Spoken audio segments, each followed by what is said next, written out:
Welcome to BigCountryPreps.com. I'm Evan Wren, and this is the Countdown to Two-A-Days series, our daily look at an area football team and the key questions we'll be answering about that team on August 16th, preseason football preview here at Big Country Preps.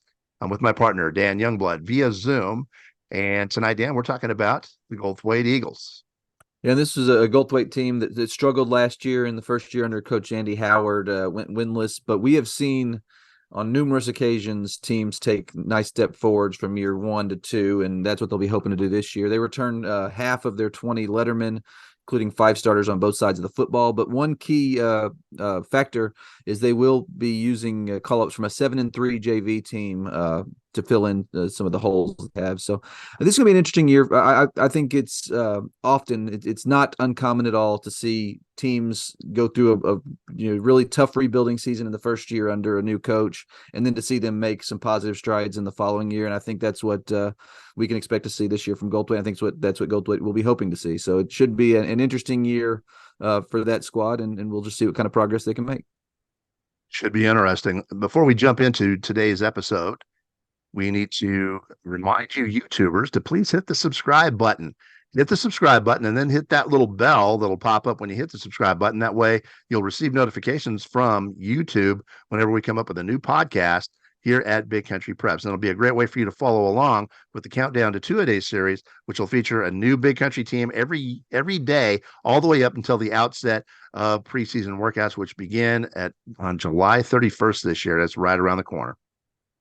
And with that, let's go ahead and jump in. And I kind of mentioned it that we've seen, teams really struggle in year 1 under a new coach and then bounce back. We've seen it in the same district. We just talked about De Leon yesterday.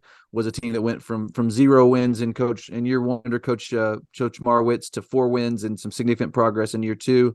And then we've seen it also with some others. Comanche last year probably being the shining example, where they went from really a tough year to being very, very good. So I think there's kind of a range there, but I think the big question that I have for this group is just kind of what kind of progress can they make in year 2 under Coach Andy Howard. I think that the first year, there's just so much adjustment, so much learning, so much transition, particularly when you're changing a system like they did. Particularly offensively, where you're going from what they had run to the spread.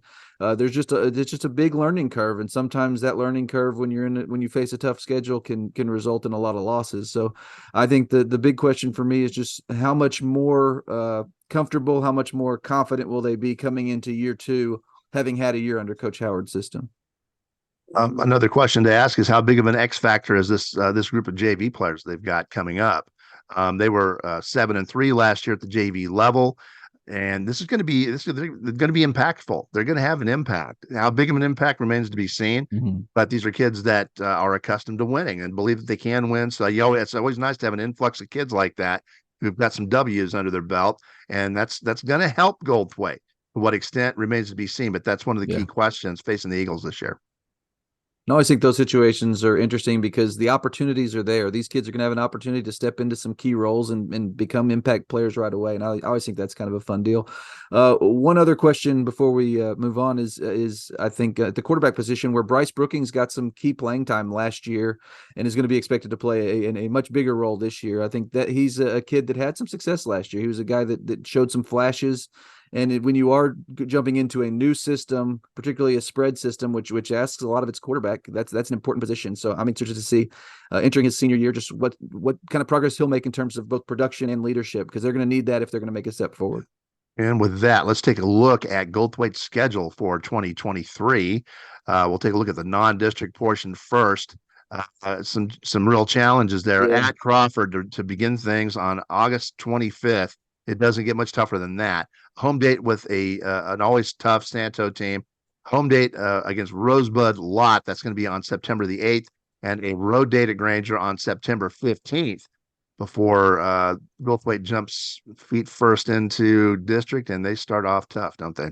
Yeah, no question. They open district on September 22nd at home against what should be, again, a very good Coleman team.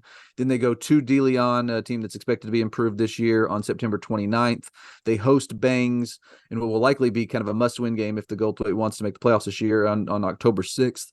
Then they have their open date on the 13th, and then follow that with another big road game at San Saba on the 20th.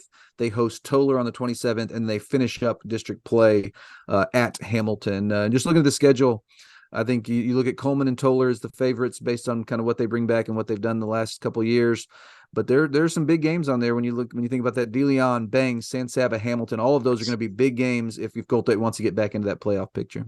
Those road dates of DeLeon and San Saba kind of jump out off the page for me. In both, they're going to have a big impact on Goldthwaite's playoff chances and how they do in those games, and they're both on the road, so that's something to consider. Yeah, tough spot there, but I think those will be interesting matchups. And with that, it's about time to wrap up today's edition of the Countdown to Two-A-Days series, the Goldthwaite Eagles. But before we do that, we want to remind you that on August 16th, that's the big day here at Big Country Preps. That's the day that we release our annual preseason football preview, which is the most comprehensive look at Big Country football of any media source in Texas. We'll have more than 40 team previews, more than 40 player features. We'll have stats. We'll have opinion pieces. We'll have predictions, videos. You name it, we're going to have it, and it's going to be a ton of material. Don't forget to sign up for August 16th on that release date and join us, won't you? In the meantime, thank you for joining us for this episode of our Countdown to Two-A-Days series. Make sure you come back tomorrow when we will be featuring the San Saba Armadillos here at BigCountryPreps.com.